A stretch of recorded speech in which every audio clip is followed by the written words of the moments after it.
नमस्कार, बहुत स्वागत है आप सभी का। आपके साथ मैं हूं ममता तिवारी। शुरुआत इस बुलेटिन की करते हैं। जोधपुर से एक बड़ी खबर आपको देंगे। आज जोधपुर के दौरे पर रहेंगे सीएम भजनलाल। आपको बता दें, विकसित भारत संकल्प यात्रा शिविर का करेंगे अवलोकन। स्वर्गीय ब्रह्म सिंह परिहार की मूर्ति का अनावरण करेंगे। हस्तशिल्प उत्सव 2024 का उद्घाटन करेंगे। जयपुर से 11:15 पर जोधपुर के लिए रवाना होंगे और सीएम बनने के बाद जोधपुर का ये पहला दौरा मुख्यमंत्री का रहने वाला है। तो विकसित भारत संकल्प यात्रा शिविर का अवलोकन वो करने जा रही हैं और मुख्यमंत्री बनने के बाद पहला दौरा है जोधपुर का। हस्तशिल्प उत्सव 2024 का उद्घाटन भी करेंगे। तो जोधपुर से ये बड़ी खबर आपको दे रहे हैं। सीएम भजनलाल शर्मा का जोधपुर का दौरा आज। भाजपा कार्यकर्ताओं में भी भारी उत्साह है। जगह जगह लगाए गए हैं स्वागत के पोस्टर। सीएम के स्वागत के जो पोस्टर है वो लगाए गए हैं और ऐसे में कई जगह पर सीएम के स्वागत के पोस्टर जो है हटाए गए हैं। पोस्टर हटाए जाने से कार्यकर्ताओं में भारी आक्रोश है। नगर निगम अतिक्रमण प्रभारी ने हटवाए स्वागत के पोस्टर। भाजपा कार्यकर्ताओं ने निगम की गाड़ी को रुकवाया, विधायक को बुलवाया मौके पर। तो ये तस्वीर भी हम आपको दिखा रहे हैं। जोधपुर से ये जानकारी आपको दे रहे हैं क्योंकि आज सीएम जोधपुर आ रहे हैं, तो ऐसे में पोस्टर से पटा पड़ा हुआ था, लेकिन कई जगह पर कार्रवाई भी की गई है। बढ़ते हैं आगे, बड़ी खबर आपको देंगे। जयपुर से जानकारी, विधानसभा की कार्यवाही आज भी जारी रहेगी क्योंकि शुरू हो गई है। प्रश्नकाल के साथ शुरू हुई है विधानसभा की कार्यवाही। आपको बता दें कि वाद विवाद आज भी रह सकता है। राज्य मानव अधिकार आयोग का अंकेक्षण प्रतिवेदन, Rajasthan state Ganganagar sugar mill का वार्षिक प्रतिवेदन। आज भी सदन में जोरदार हंगामे के आसार हैं। कई विभागों से जुड़े मामलों पर आज सवाल जवाब होंगे। पूर्व विधानसभा सदस्य मोहम्मद जहूर को दी जाएगी श्रद्धांजलि। राज्यपाल के अभिभाषण पर वाद विवाद आज भी जारी रहेगा। विधानसभा में आज मंत्री गजेंद्र सिंह रखेंगे वार्षिक प्रतिवेदन। राजस्थान को सुनहरा राजस्थान बनाने का काम करेगा। जो भारतीय संस्कृति के अनुरूप होगा वो सब ठीक ही होगा। मंत्रियों के पहुंचने का सिलसिला शुरू हो गया है और ऐसे में क्योंकि विधानसभा में आज भी हंगामे के आसार नजर आ रहे हैं, विधानसभा की कार्यवाही शुरू हो गई है। नहीं बना पा रहे हैं। कल पर्ची गलत आ गई थी, इनकी पुरानी पर्ची मिल गई। डबल एजी को एजी का चार्ज दे दिया, रात को वापस ले लिया। एक जो कृषि विभाग के अंदर है, जो नई नियुक्ति हुई है आरपीएससी से सिलेक्शन के बाद में, उसमें जो हमारी एनपीएस है उसका कॉलम डाल दिया कि जो न्यू पेंशन स्कीम है उसके मुताबिक ये आदेश जारी किए गए। फिर रात को 11 बजे उसको वापस आदेश को विड्रॉ किया गया। तो ये तो मैं समझता हूं कि इनके बस की बात ही नहीं है सरकार चलाना। इसको राजस्थान स्टेट को इन्होंने केंद्र शासित प्रदेश बना दिया। जब तक दिल्ली से कोई पर्ची नहीं आती है ये कोई काम नहीं कर पाते हैं। और मैं समझता हूं कि राजस्थान की विधानसभा को जिस तरीके से इन्होंने सब्जी मंडी बनाने का काम कर रहे हैं, जिस तरीके से राज्यपाल से ये पिछली सरकार की सारी योजनाओं की बुराइयां और का काम कर रहे हैं, उसमें कोई सारी कमियां बता रहे हैं, खुद का कोई विजन नहीं। और जो अच्छा काम हमारी सरकार ने किया था उसके बारे में ये बुराइयां करते हैं और कमियां निकालते हैं और एक तरीके से महामहिम के श्रीमुख से गालियां निकलवाने का काम किया है। तो ये चलेगी नहीं, मेरे समझ के बाहर है कि ये कैसे चलेगी सरकार। इनको जनहित के काम करने चाहिए। 50 दिन हो गए और 100 दिन की कार्य योजना बनाने की बात कर रहे थे। आज मंत्रियों को ऐसे नहीं मिल रहे हैं, बाबू नहीं मिल रहे हैं। इनकी डिजायर का कोई महत्व नहीं है, इनकी सोच का, इनकी बात का कोई महत्व नहीं है। तो ये क्या चल रहा है इस राजस्थान में, ये राजस्थान की जनता देख रही है। बोखलाट बता रहे तो सब्जी मंडी बना रहे हैं, तो इनका गुजरात मॉडल यही है भाई साहब। इन्होंने हरियाणा हो चाहे उत्तर प्रदेश हो, 3 दिन में पूरी बजट सत्र समाप्त कर देते हैं। ये तो तानाशाही सरकार जो दिल्ली की बैठी है उसका मॉडल, गुजरात मॉडल यही है कि अफसर चलाएंगे। आप बताइए, एक मुख्यमंत्री तो एक कंपाउंडर को और एक सिपाही को सस्पेंड करता है और इनका सीएस है वो आईएएस को सस्पेंड करता है। आप बताइए क्या, कौन पावर है, कौन पावरफुल है? कौन बोगला जाता है, कौन भागला जाता है? पेपर लीक में दे दिया ना इन्होंने जवाब। कि ये केवल यूडीसी जो एलडीसी भर्ती है हाईकोर्ट की भर्ती है, उसके अलावा सारे चालान कर दिए इन्होंने। तो बौखला कौन जाता है? इनसे कौन डरने वाला है? इनमें हिम्मत है तो करो ना, जो गड़बड़ कर रहे हैं उनके खिलाफ कार्रवाई करो। कौन कर रहा है इनको? पेपर लीक में सीबीआई जांच होनी चाहिए क्या? हाँ, हो ना, करो ना। इनमें हिम्मत तो चाहिए। कौन मना कर रहा है? किसी ने मना किया? और अब तो जब इन्होंने कह दिया कि सीबीआई आ ही सकती है तो आ जाए ना। कहाँ दिक्कत आ रही है? जो गड़बड़ घोटाले जो भी इनको लगता है उसमें जांचें करें। इनको मना कौन कर रहा है? लेकिन ये सरकार तो चलाएं। अध्यक्ष महोदय, मंत्री महोदय, आपने यह आश्वासन दिया, इसके लिए तो आपका धन्यवाद। ओमकार सिंह लखावत जब राज्यसभा के सांसद थे और वरिष्ठ नेता थे भारतीय जनता पार्टी के, उन्होंने अलवर में 2 पनोरमा बनवाए थे, भरतरी धाम, धन्यवाद, महाराजा भरतरी का धाम का बनवाया था, और एक हसन का मेवाती जी जो कि वो भी इसी में है, इसमें उत्तर में है, अलग से प्रश्न नहीं है। उनके ऊपर ध्यान दीजिए क्योंकि बन तो बड़े खूबसूरत गए हैं, लेकिन अगर उनकी देखरेख ठीक से नहीं होगा, उनको डेवलप नहीं किया जाएगा आगे, तो वो खंडर बन जाएंगे। मेरा आपसे ये निवेदन। जी अध्यक्ष महोदय, बिल्कुल मैं आपको पूरी तरह से आश्वस्त करती हूँ कि ये जो बने थे पैनोरामास, ये भी हमारी सरकार जब थी राजस्थान में उसी समय बने थे। पूर्ण रूप से हाँ, इन 5 सालों में उन पे ध्यान नहीं दिया गया, इसलिए ये आज उनकी हालत है। बहुत दुख की बात है।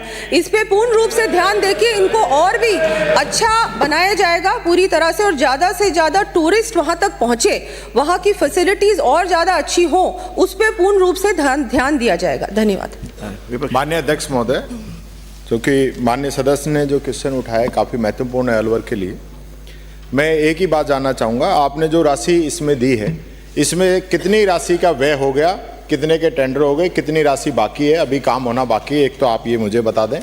दूसरा, क्या ये बात सही है कि आपके जो टूरिज्म के जो हमारे स्थल हैं ये शहर के अंदर हैं, और वहाँ शहर में आज जितनी भारी गंदगी छाई हुई है, लगातार पिछले 15 दिनों से सारे समाचार पत्रों में ये चीज़ छप रही है, तो क्या हम पर्यटन स्थलों को जो डेवलप कर रहे हैं और अखबारों के माध्यम से मौके पे भी जिस प्रकार से गंदगी वहाँ छाई हुई है, तो बाहर से जो पर्यटक आएंगे तो उन पे क्या मैसेज आएगा? तो आप एक तरफ तो स्मार्ट सिटी की बात कर रहे हैं, एक तरफ सिटी के अंदर आपके टेंडर नहीं हो रहे हैं, तो उस विषय पे भी आप कुछ बताना चाहेंगे? प्रश्न माननीय मंत्री।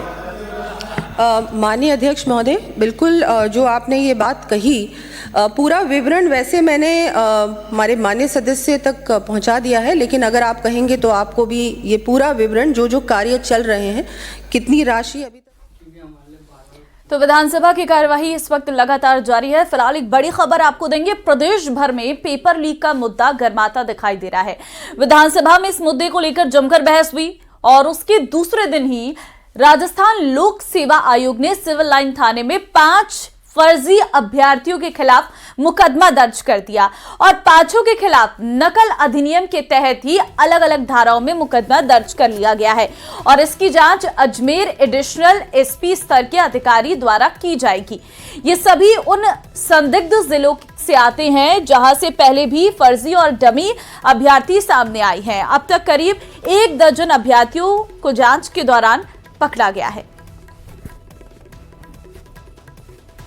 तो 5 फर्जी अभ्यर्थी। राजस्थान में पेपर लीक का मुद्दा लगातार गर्माता जा रहा है। विधानसभा में बहस के बाद दूसरे ही दिन राजस्थान लोक सेवा आयोग एक्शन में दिखा। 5 लोगों के खिलाफ एफआईआर दर्ज की गई है। वरिष्ठ अध्यापक भर्ती परीक्षा 2022 के दौरान 5 लोगों ने फर्जी दस्तावेज लगाए और डमी अभ्यर्थियों को परीक्षा के लिए बैठाया। इनके खिलाफ एफआईआर दर्ज की गई है। एक अभ्यर्थी को गिरफ्तार कर लिया गया है। सिविल लाइन थाने में यह रिपोर्ट दर्ज कराई गई है। इस मामले की जांच अब एडिशनल एसपी रैंक के अधिकारी करेंगे। कैमरा पर्सन कौशल सेन के साथ अशोक सिंह, न्यूज़ 18 अजमेर।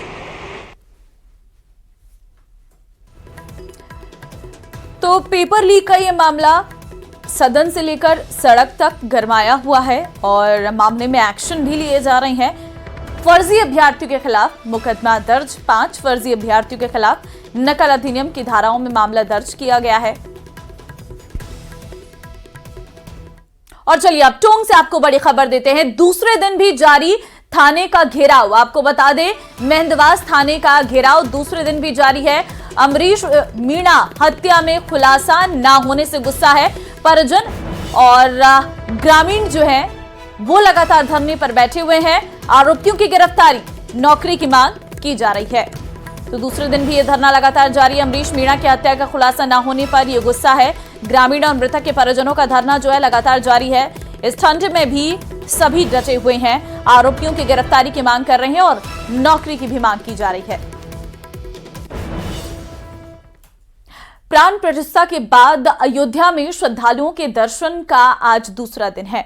आज भी श्रद्धालुओं का सैलाब मंदिर के बाहर उमड़ा हुआ है।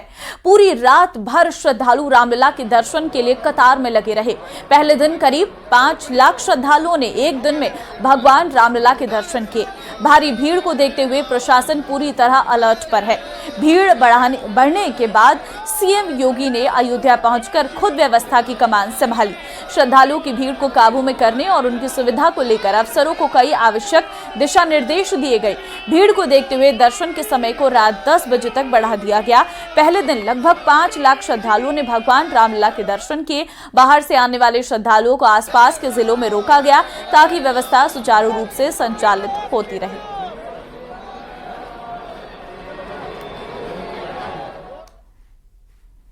मंगलवार को श्री राम जन्मभूमि मंदिर में एक सुंदर सी घटना हुई। करीब शाम 5:50 पर एक बंदर दक्षिणी द्वार से गुड़ मंडप में से होते हुए गर्भगृह में प्रवेश करके उत्सव मूर्ति के पास पहुंच गया और इसके बाद बाहर तैनात सुरक्षा कर्मियों ने देखा। वे बंदर की ओर ये सोचकर भागे कि कहीं ये बंदर उत्सव मूर्ति को जमीन पर ना गिरा दे, परंतु जैसे ही पुलिसकर्मी बंदर की ओर दौड़े वैसे ही बंदर शांत भाव से भागते हुए उत्तरी द्वार की ओर गया और द्वार बंद होने के कारण पूर्व दिशा की ओर बढ़ा और दर्शनार्थियों के बीच में से होता हुआ बिना किसी को कष्ट पहुंचाए पूर्वी द्वार से बाहर निकल गया। लोगों का कहना था कि मानो स्वयं हनुमान जी रामलला के दर्शन करने आए हो।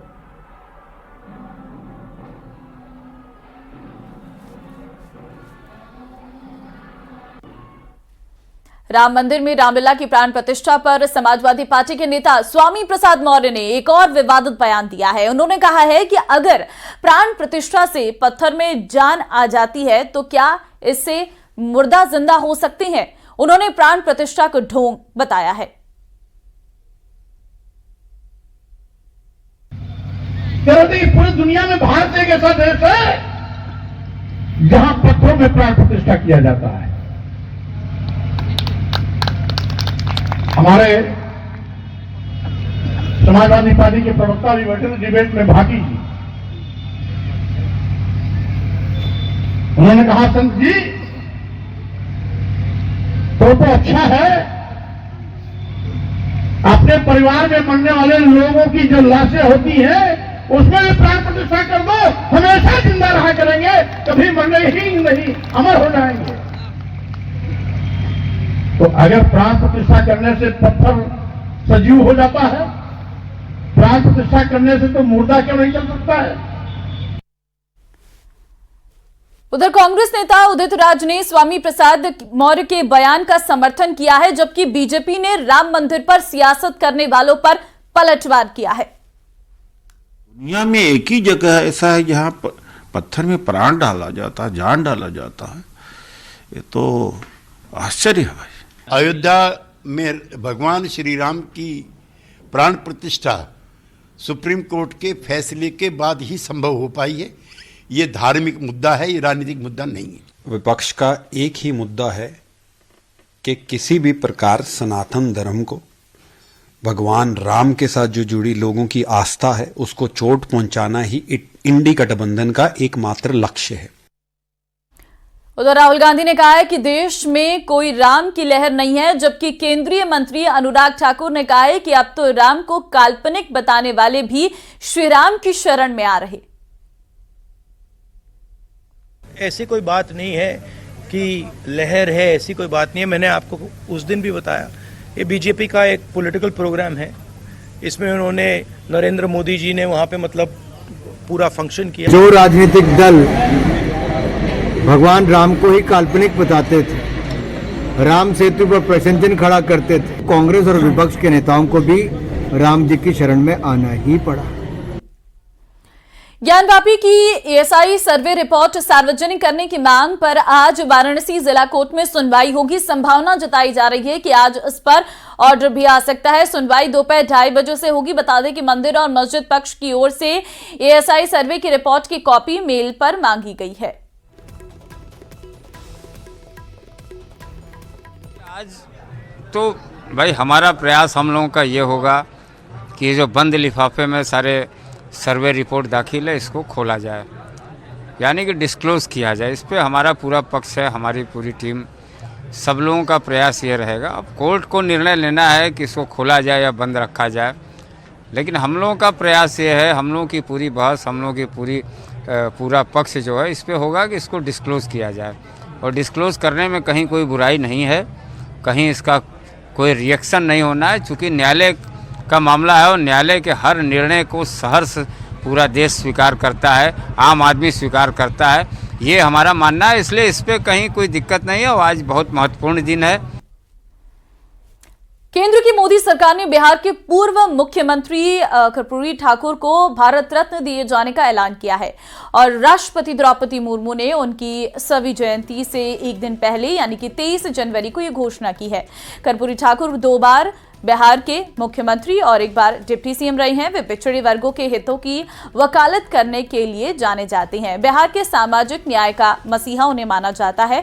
उन्होंने कई ऐसे फैसले लिए जो न केवल बिहार में बल्कि देश में मिसाल बने हैं। देश में सबसे पहले उन्होंने पिछड़ा वर्ग को आरक्षण दिया। कर्पूरी ठाकुर को भारत रत्न दिए जाने पर प्रधानमंत्री ने खुशी जताते हुए सोशल मीडिया पर पोस्ट भी किया है और मुझे इस बात की बहुत प्रसन्नता हो रही है कि भारत सरकार ने सामाजिक न्याय के पुरोधा महान जननायक कर्पूरी ठाकुर जी को भारत रत्न से सम्मानित करने का निर्णय लिया है। उनकी जन्म शताब्दी के अवसर पर यह निर्णय देशवासियों को गौरवान्वित करने वाला है। पिछड़ों और वंचितों के उत्थान के लिए कर्पूरी जी की अटूट प्रतिबद्धता और दूरदर्शी नेतृत्व ने भारत के सामाजिक राजनीतिक परिदृश्य पर अमिट छाप छोड़ी है। ये भारत रत्न न केवल उनके अतुलनीय योगदान का विनम्र सम्मान है बल्कि इससे समाज में समरसता को और बढ़ावा मिलेगा।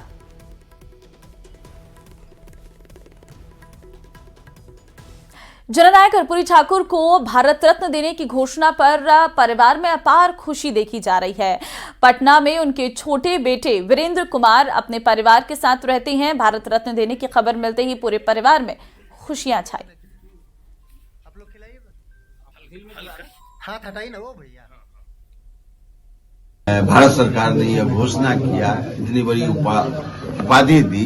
मैं अपनी तरफ से और बिहार की जनता की तरफ से, आप सबों की तरफ से मैं भारत सरकार को बधाई देता हूं और अपनी तरफ से कृतज्ञता ज्ञापित करता हूं। उन्होंने समझा कि इनको भारत रत्न की उपाधि मिलनी चाहिए, इसलिए उन्होंने इसका अनाउंस किया कि जननायक कर्पूरी ठाकुर जी को भारत उपाधि दी जाए। कांग्रेस अध्यक्ष मल्लिकार्जुन खड़गे ने गृह मंत्री अमित शाह को चिट्ठी लिखी है जिसमें मल्लिकार्जुन खड़गे ने असम में भारत जोड़ो न्याय यात्रा को सुरक्षा नहीं देने का आरोप लगाया है। अमित शाह को लिखी 2 पन्ने की चिट्ठी में खड़गे ने आरोप लगाया है कि 21 जनवरी को असम के सोनितपुर जिले में यात्रा के दौरान हमला किया गया, लेकिन स्थानीय पुलिस ने हंगामा करने वालों पर कोई कार्रवाई नहीं की। खड़गे ने गृह मंत्री से मामले में दखल देने और सुरक्षा सुनिश्चित करने की अपील की है।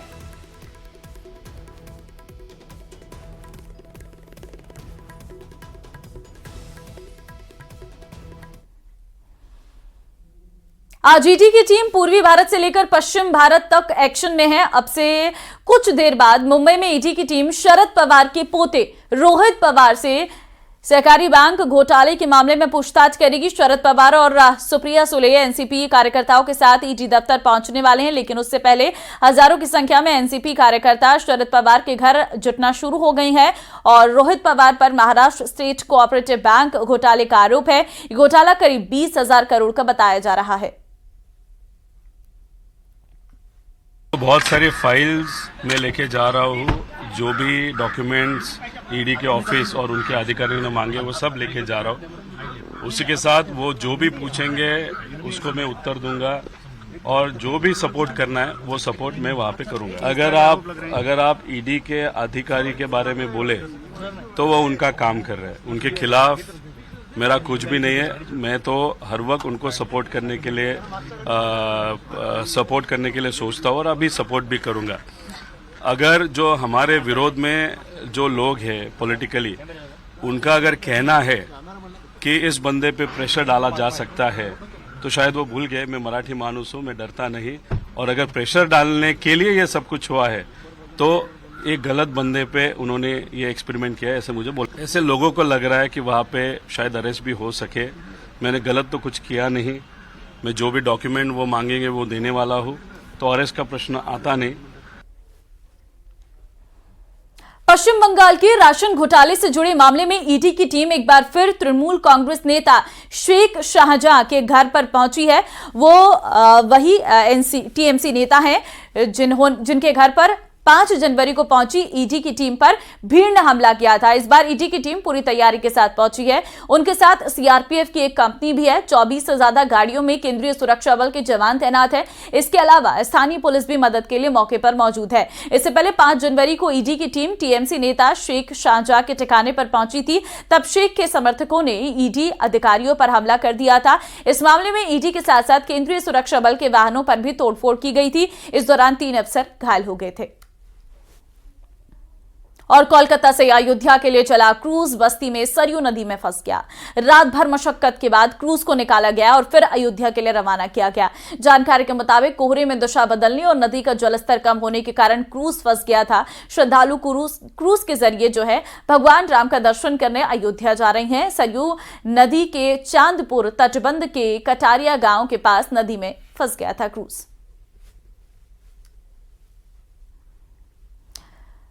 और महाराष्ट्र में एक बार फिर मराठा आरक्षण का मुद्दा गर्म हो रहा है और महाराष्ट्र के मराठवाड़ा के जालना जिले के से बड़ी संख्या में समर्थकों को लेकर मराठा नेता मनोज जारंगे पाटिल ने मुंबई की तरफ कूच किया है। हजारों की संख्या में लोग हाथों में भगवा झंडे लिए और साथ में छत्रपति शिवाजी महाराज की मूर्ति लिए हुए पुणे के राजनगांव तक पहुंचे हैं। इसके बाद मराठा पुणे के जुन्नर से निकले हैं और अब ये सभी लोग आज लोनावला पहुंचेंगे। मनोज जारंगे पाटिल की अगुवाई में 20 जनवरी को जालना से निकले हैं और मुंबई के रास्ते इनके 26 जनवरी तक मुंबई पहुंचने की संभावना जताई जा रही। हालांकि सरकार मराठा आरक्षण के लिए निकले इस जत्थे को मुंबई आने से रोकने की कोशिश में जुटी है और मराठा नेताओं से लगातार बात कर रही है। सरकार मराठा नेताओं से अनुरोध कर रही है कि वे मुंबई में प्रदर्शन के लिए न आए। और कोचिंग नगरी में